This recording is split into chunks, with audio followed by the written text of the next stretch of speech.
HOA tried to ban my boat. They marched onto my dock with clipboards, waving violation papers like they were delivering royal orders. But what they didn't know, what they never even bothered to check, is that the entire marina they use, every slip, every walkway, every foot of shoreline, belongs to me, and the moment they threatened to remove my boat, I decided I wasn't just keeping it.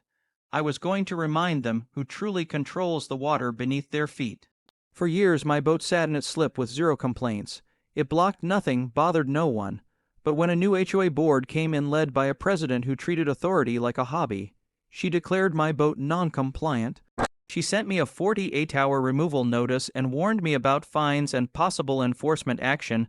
No conversation, no courtesy, just a letter telling me to move something from property she didn't even own. So that evening I drove to the marina. The board members were on the docks, sipping drinks, bragging to residents about their strict waterfront policies. They spoke with confidence, like they ran the place.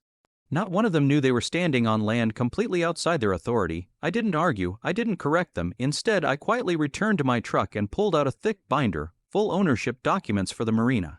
Years ago, the company that originally built the docks sold all rights to me. Property transfers, water access, slip control, every inch. The HOA had simply assumed it was theirs because they always used it without question. So I let them keep talking that night, because the next morning at sunrise, my workers arrived and installed a full steel fence around the marina. Strong panels, solid locks, clear signs, no access. Private property, residents rushed out in confusion, board members panicked.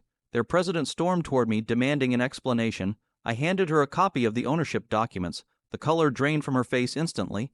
I told her calmly that since my boat was such a problem, it was best if the marina stayed closed until further notice.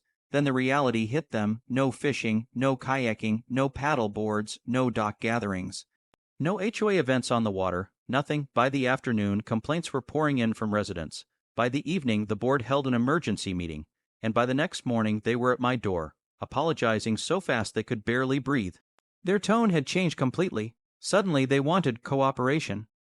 Suddenly they respected property rights.